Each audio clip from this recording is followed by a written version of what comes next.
नमस्कार दोस्तों। आज जिस कंपनी के बारे में बात करने जा रहे हैं उसका नाम है Goenka business and finance limited. जैसे कि आप नाम से समझ रहे होंगे, ये फाइनेंस से रिलेटेड कंपनी है। बेसिकली ये एनबीएफसी है। एनबीएफसी का मतलब होता है नॉन बैंकिंग कंपनी। तो ये कंपनी क्या करती होती है, जो नॉन बैंकिंग फाइनेंशियल कंपनी होती हैं वो एक्चुअली में पैसा देती हैं लोगों को, पर पैसा एक्सेप्ट नहीं करती। बैंक और एनबीएफसी में सिर्फ एक ही अंतर होता है, बैंक सबको पैसा देता है, लोन देता है, पर वो पैसा भी एक्सेप्ट करता है, डिपॉजिट जिसे कहते हैं। पर ये जो कंपनी होती है एनबीएफसी वगैरह, इनके पास ऐसी कोई पावर नहीं होती जिससे ये किसी से पैसा ले सकें, मतलब कि डिपॉजिट ले सकें, पर ये पैसा देते ज़रूर हैं। उसके अलावा ये एक और चीज़ है, ये काम करती हैं इन्वेस्टमेंट कंपनी के रूप में। इन्वेस्टमेंट कंपनी वो कंपनी होती है जो किसी कंपनी के शेयर्स को खरीद और बेच करती है। जैसे मैं आपको यहाँ दिखा दूँ, the company is carrying on the business as an investment company. It invest, acquires और hold shares, bond, security and others. आमतौर पे ऐसी कंपनियाँ होती हैं जो और किसी कंपनी के शेयर खरीद के रखती हैं, जब उसमें प्रॉफिट होता है तो उसे आगे बेच देती हैं। तो इस तरीके का ही इनका बिजनेस मॉडल है।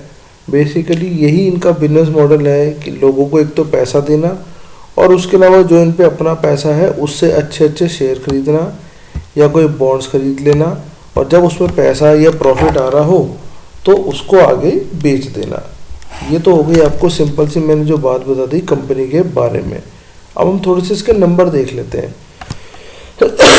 आज का भाव है जी 7 रुपये 34 पैसे। 16 रुपये 42 पैसे का हाई लगा हुआ है।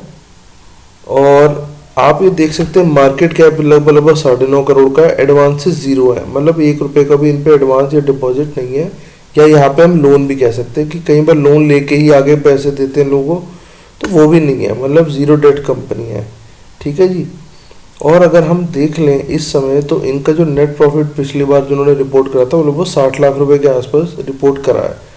सेल की ग्रोथ कर लूँ तो 661.60 के हिसाब से इन लोगों ने सेल ग्रोथ दिखाई है। लेकिन प्रॉफिट ग्रोथ बहुत बढ़िया है, जो कि 34% के आसपास है, जो कि डिसेंट नंबर है। और उसके अलावा रिटर्न ऑन कैपिटल एम्प्लॉयड 58% है, जो कि बहुत बड़ा है अपने आप में।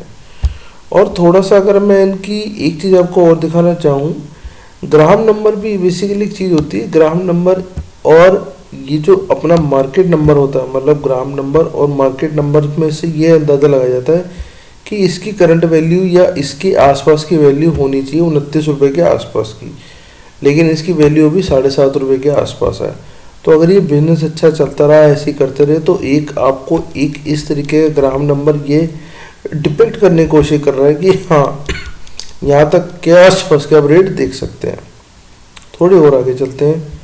आप रेशियोज देख रहे हैं, यहाँ से इनकम जो इनकी ग्रोथ है वो बढ़ती बढ़ती बढ़ती ही जा रही है, बिल्कुल बढ़ती जा रही है। प्रॉफिट आप देख सकते हैं ट्रेंडिंग है इस समय, बहुत बड़ा प्रॉफिट नहीं है पर है प्रॉफिट, अपने आप आ जाएगा। ये ROCE और ROE थोड़ी सी गिरी ज़रूर है, पर वो आपको आने वाले टाइम में अपने आप सुधरती नज़र आ जाएगी जैसे जैसे ये घुसेगा। क्योंकि अब आपने जब सेल करनी शुरू कर दी तो आपका प्रॉफिट भी उसी के हिसाब से आएगा। प्रॉफिट आएगा तो ROCE बढ़ती चली जाएगी। तो ये बहुत PE रेशियो 0.13 है, जो कि डिसेंट है, कोई खास नहीं है इसके अंदर। अगर हम शेयर होल्डिंग पैटर्न देख लें तो 85% पब्लिक के पास है और 14% सिर्फ प्रमोटर के पास है।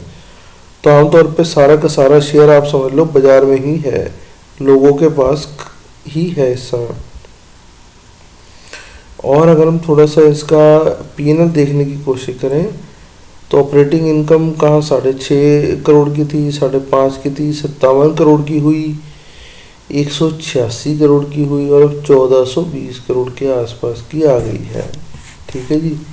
तो ये एक बहुत बड़ा नंबर है अपने आप में, आप ये दे सकते हैं। क्योंकि इनका कमाई, भाई लोन जब देते हैं तो ब्याज से कमाई होती है, तो वो ब्याज की कमाई भी चल रही है अपने हिसाब से। ठीक है जी।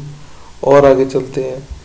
प्रॉफिट बिफोर टैक्स देख लें तो -0.67, -0.87, ये बढ़ गया हमारा लॉस, मतलब यहाँ सब कुछ लॉस ही चल रहा था।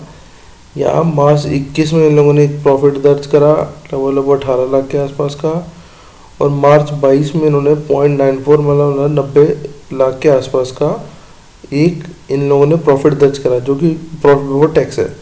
और अगर मैं प्रॉफिट आफ्टर टैक्स देख लूँ तो ये आप देख रहे हैं माइनस में ही चल रहा है। ये तो 44 लाख के आसपास आया और ये 60 लाख के आसपास आया। तो आप अंदाज़ा लगा सकते हैं कंपनी अब कम से कम घाटे से निकल के प्रॉफिट की तरफ चल पड़ी है। और एक चीज़ और नज़र आ रही है, इनके रिजर्व्स भी यहाँ जरूर घटे थे, यहाँ जरूर घटा है, पर इसके हिसाब से इस साल रिजर्व बढ़ गया। और मुझे उम्मीद है कि अगला आने वाला जो बैलेंस शीट आएगा उसमें ये जरूर नज़र आएगा कि रिजर्व्स भी बढ़ते आपको नज़र आ जाएंगे। तो ये तो हो गई इसकी जानकारी इसके नंबर्स के बारे में। थोड़ा सा चार्ट देखते हैं। चार्ट आप देखेंगे तो चार्ट में आपको नज़र आएगा कि ये इस समय ये 200 की जो ट्रेंड लाइन है या 200 की जो मूविंग एवरेज है वो उससे नीचे ट्रेवल कर रहा है। कोई भी शेयर जब 200 से नीचे ट्रेवल करता है तो उसमें वीकनेस होती ही होती है, और कोई भी शेयर जब 200 से ऊपर चले जाता है तो उसमें उम्मीद बन जाती है कि नहीं ये अभी स्ट्रॉन्ग है, इसमें बायर स्ट्रॉन्ग है। तो आप इसमें थोड़ा सा मौका हो सकता है, आप इस पर नज़र बना के रखिए, क्योंकि बिजनेस चल रहा है, बिजनेस धीरे धीरे आगे बढ़ता है, फिर पैसे कमाए जाते हैं, ये सारी काम होते हैं। तो एक मौका हो सकता है हमारे लिए इसके अंदर अच्छी इन्वेस्टमेंट लॉन्ग टर्म बनाने के लिए। और अपने फाइनेंशियल एडवाइजर से भी एक बार कंसल्ट करिए, क्योंकि ये तो सिर्फ हमारी स्टडी है। आप इसमें ध्यान दीजिए। डे टाइम फ्रेम में अभी 200 से नीचे चल रहा है, और यहाँ आप देख सकते हैं बड़े बड़े वॉल्यूम्स इसको आ रहे हैं, इसको सपोर्ट मिल रहा है यहाँ कहीं पे 50 अपनी BCMA के आसपास खड़ा हुआ है। तो आप इस पर नज़र बनाए रखिए। और अगर आपने अकाउंट अब तक नहीं खोला है तो अकाउंट खोल लीजिए, लिंक आपको डिस्क्रिप्शन बॉक्स में मिल जाएगा। और चैनल को सब्सक्राइब करना मत भूलिएगा, लाइक का बटन दबाना मत भूलिएगा। आपके लिए हम ऐसे ही और अच्छे अच्छे शेयर्स लाते रहेंगे। अपनी स्टडी को अच्छा करिए, समझदारी से पैसा लगाइए। Thank you, thanks a lot.